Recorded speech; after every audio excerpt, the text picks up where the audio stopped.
Luc Bérény, bonjour, vous êtes président d'Air Corsica, merci de répondre à notre invitation. Ma première question, bilan d'Air Corsica, y compris pour cette saison estivale. Dominique Gobert, bonjour et merci pour cette invitation, c'est toujours un plaisir. La saison estivale 2023 s'est bien passée, je dirais se passe bien puisque ça continue, on a une belle arrière-saison, il fait très beau et on continue à engranger des réservations et à transporter beaucoup de monde et je pense que ça va durer jusqu'aux vacances de la Toussaint. Donc en ce qui concerne Air Corsica, parce que c'est vrai qu'on a entendu des propos un peu différents de la part de certains opérateurs touristiques en Corse, mais en ce qui concerne Air Corsica, les indicateurs sont plutôt favorables sur la saison 2023, ils le sont depuis le printemps.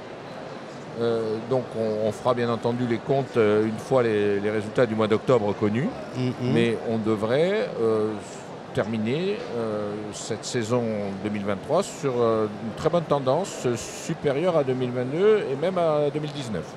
Parfait. Alors, bon, on ne va pas rentrer dans les détails et je sais que vous ne pouvez pas parler, mais 2024, Air Corsica sera toujours présente? Air Corsica opère les lignes de service public entre la Corse et le continent depuis plus de 30 ans. Tous les 4 ans, les appels d'offres relatifs à ces lignes rebattent les cartes. C'est donc actuellement une période effectivement de renouvellement. Bien sûr. Tout cela doit être achevé pendant l'automne de manière à ce que le nouveau cahier des charges entre en vigueur le 1er janvier. Nous sommes candidats naturellement à l'ensemble des lignes, à l'ensemble des 12 lignes de service public. Nous le sommes en propre Air Corsica sur ce que nous appelons le bord à bord, c'est-à-dire Marseille et Nice reliés aux 4 aéroports corses, ça fait 8 lignes. Et en ce qui concerne les 4 lignes de Paris-Orly vers ces 4 aéroports corses, nous sommes candidats conjointement avec notre partenaire historique qui est Air France. Nous sommes convaincus de la pertinence de notre dossier. Nous travaillons d'arrache-pied pour que la belle histoire commencée il y a plus de 30 ans se continue. Bien sûr. J'ai envie de vous poser une question un peu nationale. Est-ce que le peuple corse supporterait l'arrivée d'une compagnie étrangère? Alors, je dirais qu'en Corse, nous sommes un territoire ouvert à tous les opérateurs, à tous les pavillons. Et nous avons toujours accueilli, c'est une tradition chez nous d'hospitalité, tous les visiteurs. Et il y a notamment l'été un grand nombre de lignes au départ de la Corse et de destination de la Corse qui sont opérées par des pavillons très divers. Air Corsica a un rôle particulier dans la desserte aérienne de la Corse. C'est celui qui lui a été assigné il y a 30 ans parce que ceux qui étaient alors la nouvelle Assemblée de Corse et qui avait voulu se doter d'un outil lui permettant de maîtriser son transport aérien, notamment sur les lignes déclarées de service public.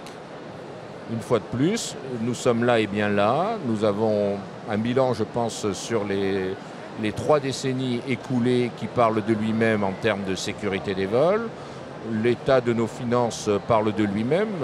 Je rappelle que nous aurons en 2024 l'une des flottes les plus modernes d'Europe, puisque nous aurons quasiment renouvelé tout notre parc d'A320 et d'ATR 72 au cours des 4 dernières années.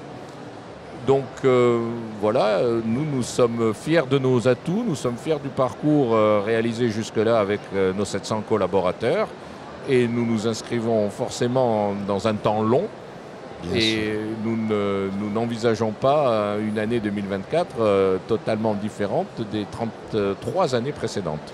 Bien sûr, mais c'est tout le mal qu'on vous souhaite. Ma dernière question, Luc.